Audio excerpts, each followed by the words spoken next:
I used to think I was really bad at setting boundaries with people and having boundaries with people, and for so long it was something that I consistently tried implementing until I got to the point that I realised things were never changing or kind of shifting, and I was running into the same patterns, the same cycles, but with different people, and I was thinking, what on earth is going on here? And it was until I finally learned the lesson that it was actually myself that I didn't have boundaries with. It's actually the relationship that you have with yourself that is the root of most of our kind of stresses, our worries. And there's been a few times over the past few years that I've just completely dragged myself to total burnout from just simply not having enough boundaries with myself. You know, when you just feel like you are just an empty cup, you're constantly stuck in the doing, you feel like you don't have time to kind of take a step back to actually look at, right, where do I want things to head? When we get to the point of change, it's usually something that comes in quick and is painful, and I had that moment that just forced me to literally snap out of it. Can't keep doing certain things in a way where it's just not maintainable in terms of workflow, in terms of my personal boundaries, in terms of how I'm managing my time. And if I can help you not get to that point of burnout and actually address things now in a more manageable way so that you can start having more productive days in a way that feels more like flow state, in a way where you've got your boundaries, where you feel your highest, happiest self that is showing up each and every day, and that you can actually maintain that flow rather than just have kind of stages where you're this version of yourself you really like, but you can only kind of keep it up for a few weeks at a time. And if you're also someone who feels like for you to be succeeding, you have to be hustling hard every single day, I feel like you're going to really like this video. I've broken this into a 5-step framework that is going to help you manage your productivity, have more kind of organized and less chaotic days, and just feel like you can actually start implementing boundaries into your life. Okay, first step is small habits compound for better or for worse, just like dropping a pebble into a jar. It might seem insignificant at first, but eventually all those pebbles create the foundation of literally your life. We all come up against that internal resistance and that little comfort zone that wants to keep us in the exact same, in the known territory. So even this morning, for example, I was like, oh, I can't be bothered meditating today, and it's so easy to just skip it. You'll be like, oh, I can skip one day, but then that quickly can compound to turn into, oh, I won't have my glass of water before my coffee. And gradually, it's never just like the one thing, but if you've committed to something as small as that, rather than just saying, right, I'm not going to meditate totally today, I'm just going to say, actually, I'm feeling a bit of, I can't be really bothered today. I'm going to make it a bit shorter, and just still that you're keeping that commitment to yourself, but making it maybe more manageable. Maybe it's just a sign that, you know, you had a few later nights, you're a little bit more tired, but usually it's in those moments that we need these little habits to stay consistent, because they keep us on that straight and narrow. And if you actually break it down and think, right, those habits make me have a much better day, I'm more calmer, I'm more focused, I want to skip a day, but make sure you schedule it in the following day, or make it flipping easier. Also knowing that you are always going to have those kind of thoughts that come in, and they're kind of like little tests, and you've got to look at it like you're always building momentum towards the life you want or away from it. So it's just having that in the forefront of your mind, thinking, is this actually helping me in the long term, or do I need to address these habits? Is it just something that's not realistic to maintain? It's the small things that we do every single day that make the biggest difference and that seem the most insignificant. And it's kind of crazy how the small things add up. Last week, for example, I didn't drink as much water throughout my days. This is just one thing that you can really think, oh, you know, it's not a big deal, I'll just have all my water late when I get home, like after my dinner. And that quickly started affecting my sleep, because I needed to go to the toilet about 10 times. It quickly affected my digestion, so I was a little bit more bloated during the day because I just wasn't as hydrated, and I couldn't focus as much. And I just wanted to share this as one example of how one small habit can gradually impact you over the space of a week. Then consistency is always better than perfection, so making sure your daily choices are in alignment with the person that you want to be, but that aren't super high that you just can't keep up to it, and that ends up knocking your confidence every single day. This is like a shift that takes some work to kind of get to the point where you're like, right, I'm just going to make this more realistic. If I can't hit a 10,000 day step goal, if I can't tick off everything on my to-do list, maybe I need to come up with a little bit of a better system. And those tiny daily actions are just always going to be way more powerful than just the burst of motivation that we get. Like, it's what we can consistently keep up up over time that creates us into, you know, the version that we want to be. There's also something that I'm going to share in this video that's going to really help you with actually creating some accountability and systems in your life so that you can achieve your goals. So listen out for that later on. Second thing is trust is an active process. A bird doesn't trust the branch not to break, it trusts its wings. Like, how does a bird know really if a branch is going to snap? Like, it doesn't look like it takes much thought before it lands on a branch that could just potentially snap, and it trusts that it may wobble but it's still going to be okay. But we don't treat ourselves with that same trust. Just like we know the sun will rise tomorrow morning, that's just a knowing, isn't it? It's not necessarily something like a trust. And we also need to give ourselves that knowing that we are already enough as we are. We don't need to have achieved certain things, we don't need to have hit certain milestones or to have everything like external, but not just know that we are enough within ourselves, like even without all these external things. If you're wondering as well, like, wait, do I trust myself? Or like, how much do I trust myself? You can just simply look at some of your actions. If you feel as though your habits, like your day-to-day habits, kind of can show things. Say if you go to a hotel and you kind of hoard, you take home the shampoo, conditioner, everything you can get every single time, and you kind of hoard this stuff because you're kind of in fear, thinking, I might not have enough shampoo or conditioner lately. Like, that is a kind of like a trust thing, whereas you want to come from that place where you have enough and you're in that abundant mindset where you know that you have shampoo and conditioner and access to that. And the same as when you go to a buffet, for example, do you find yourself, you're literally filling your plate with that kind of like, maybe it's unconscious, that fear, thinking there might not be food later. However, you could be in a position that there is always food, and it's just tapping into it, right? Where can I kind of trust myself? Where can I trust this knowing that I will have more food? I don't need to overeat at the breakfast buffet every single time. And how we are in one kind of aspect can quickly kind of seep into other things. So we might not be trusting with people. We might not trust that there is enough for all of us. You're quite jealous. Like, it comes down to that trust, and everything is like how you're treating someone else is what you think of yourself, basically. Like, the minute you're judging someone else or the minute you're feeling like there's a lack, other people are a mirror to yourself, which is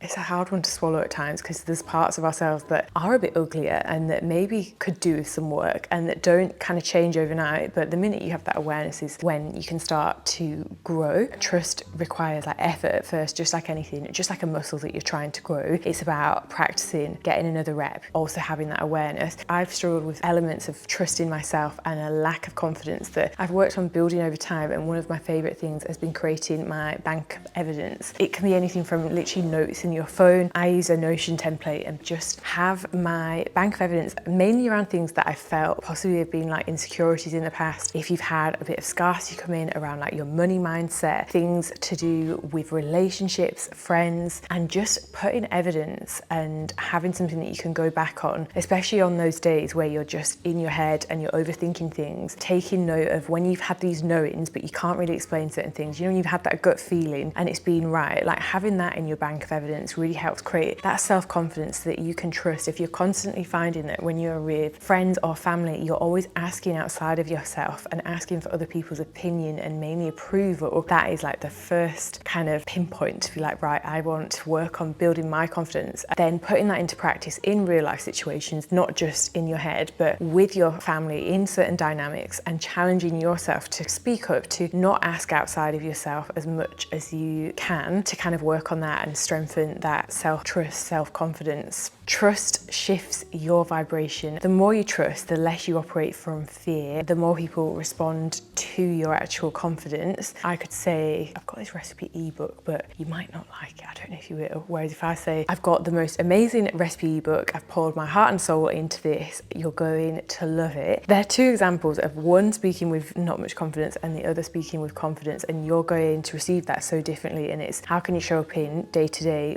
with more of that self-assured confidence, and that creates a different vibration. Like, you're showing up differently, your body language is different, and trust isn't ever about not failing. It's just about knowing that you'll be okay if you do fail. Say if you're a big high achiever, you're always going after big goals and you're always on to the next, but you also were very happy, say a few years ago, maybe when you weren't achieving the big goals, like also just kind of knowing that like you're okay without certain things. You don't need the facade, or you don't need all this external validation, because you're also happy happy with less, and just remembering that what is the worst that could happen by taking the risk, risking to fail, and usually it's just a lot of lessons in that.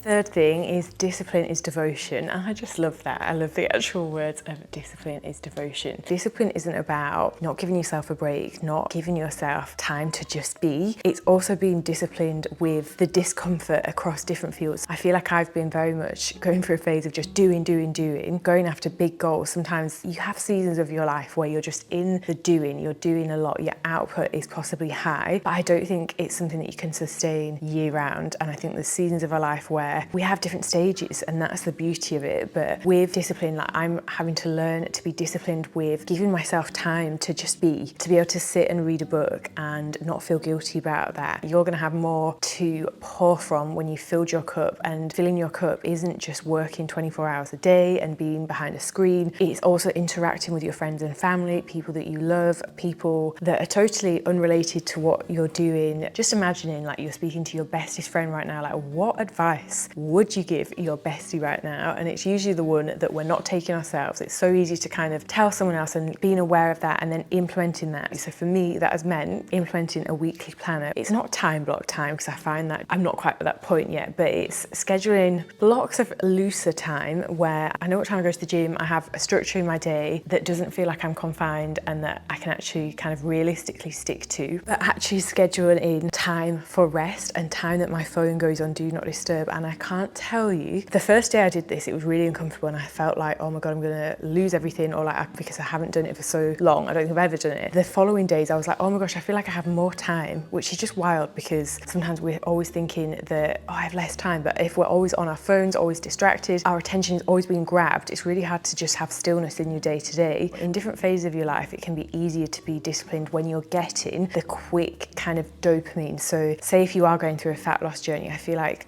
that is a time that you can kind of get the quick wins, because you're seeing things change for a short-term goal. Whereas say if you've got a longer-term goal where you want to be in a better metabolic position, that could be slightly more long-term and be a little bit more challenging. You can kind of put the long-term vision before your short-term goals, which is where the most growth is, because you're challenging your mind, you're thinking of yourself in 6 months, in a year time, rather than always thinking in that short term, like I want to look good in a bikini for in 3 months time, but then you're not thinking of any of the damage that you may have done. If you're always thinking like, right, what is the most fat that I can lose within 3 weeks, and not thinking of that long term, like it's much better when we can start thinking ahead a bit more and thinking, how can I make this something that I can sustain? How can I make this approach something that I can actually fit into my day-to-day life, into being and showing up as the person that I want to be for a year, rather than just always like, for 8 weeks I'm going to do this and then go back to all my other habits. Like, what is the point of that? Because we end up back at square one if we're talking about weight gain and weight loss. Usually with a lot of weight loss things that we only ever focus on short term, we just end up putting more weight on and more. Whereas when we can think long term, like, right, I'm going to do this for 8 to 12 weeks, stick to that. Fourth thing is your inner voice is just a voice. There's an exercise that we can do together right now, which is quite a funny one. So if we just sit in silence, and if you get your voice to say hello, like inside your head, that voice can really beat us up with negative thoughts, go down spirals, take us down kind of just pathways that aren't very nice and that don't blooming help us and that are not true. And then think of the amount of times like you've had thoughts, you've assumed certain things and then realised that it wasn't what you thought. There are moments like that. The minute we can start realising that not all our thoughts are good or bad, they're just kind of fleeting, they're coming and going, and being able to kind of think, oh, I've had that thought, might not be true, and being able to just not always take on everything that we have. Our thoughts are so impacted by what has happened, where, like how much we slept. There's so many things that come into that. And we can kind of look at it like background music. You might have some extra background music that's on a little bit louder some days. Just like in a coffee shop, there could be background music playing that you can kind of disassociate from and you don't really notice it's there. Is how you can treat sometimes that inner voice that isn't always that helpful. And also naming this inner voice that if it is a negative one, my one is called Bob. Bob sometimes comes in and he's really unhelpful on certain days and really annoying, but simply calling him Bob and thinking, oh, my Bob's back, like Bob is here in full force, just disassociates and helps create that distance from kind of the sting and the stress and being aware. And then you can disassociate. You're like, oh, Bob's back today, not very positive, not helpful, I'm gonna not take on what they said. But yeah, just creating that different perspective helps. Then the fifth thing is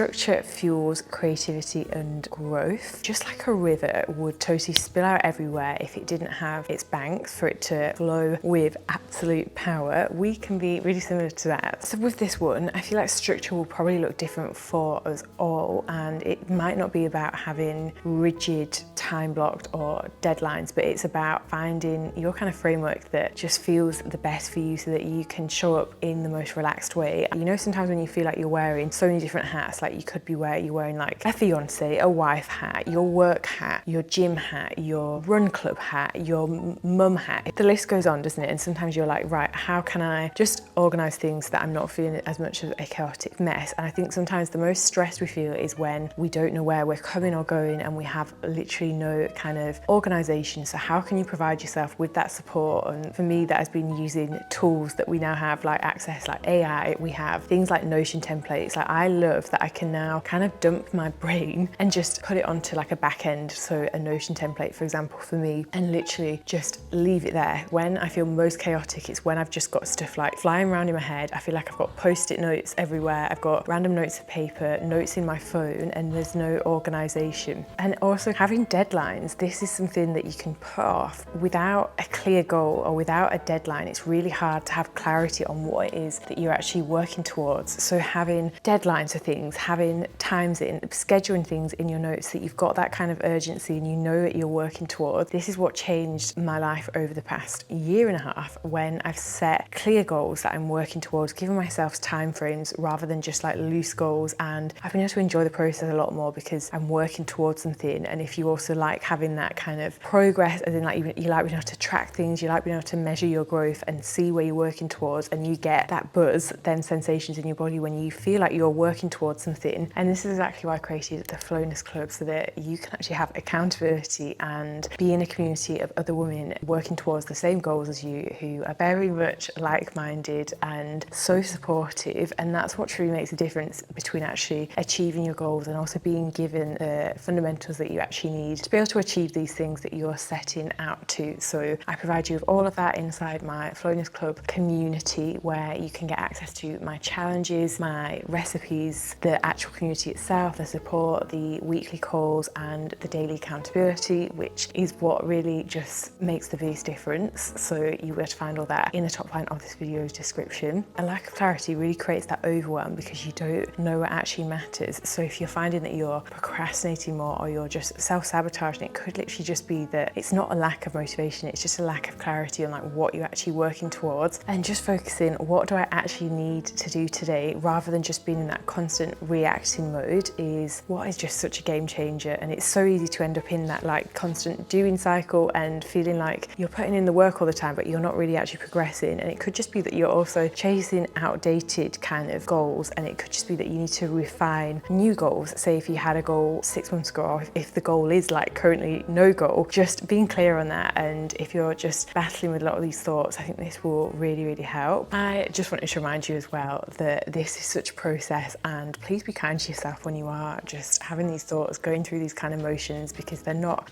easy things to navigate in your 20s and your 30s, and it's continuous. Like sometimes we think that we're going to get to a certain end point, like sometimes we can fixate and think, oh, once I'm here, like life's just going to be seamless, when it's really not, is it? And the amount of times, you know, when you just think, oh, universe, give me a break just for a little bit, and then everything comes at once. Do you know what I mean? And you're just thinking, why can't I just have a breather for a second without having to learn a new lesson? Like I've had enough lessons, when actually they are definitely blessings. It's just how we view things, how we perceive things, and looking at things that when you are out of state alignment, just thinking, oh, this is just somewhere where I need to tap into, like some things I'm not quite in alignment with where I'm supposed to be headed, or I'm not quite actioning the things that I want to, because we all know, don't we? Like we get that feeling when something's not right, or when you are sabotaging, you start to just feel a bit kind of like clunky and a little bit stodgy, and it's because we're not listening to ourselves a lot of the time. So just looking at them as little nudges and using these frameworks to start implementing, and just feeling like you're getting closer and closer to just getting out of your own way ultimately. And yeah, that is what I wanted to share in today's video. I just wanted to thank you so much for being here, and also for putting in the work, for showing up continuously. It's not flipping easy, is it? But you're here, you're listening, and yeah, just wanted to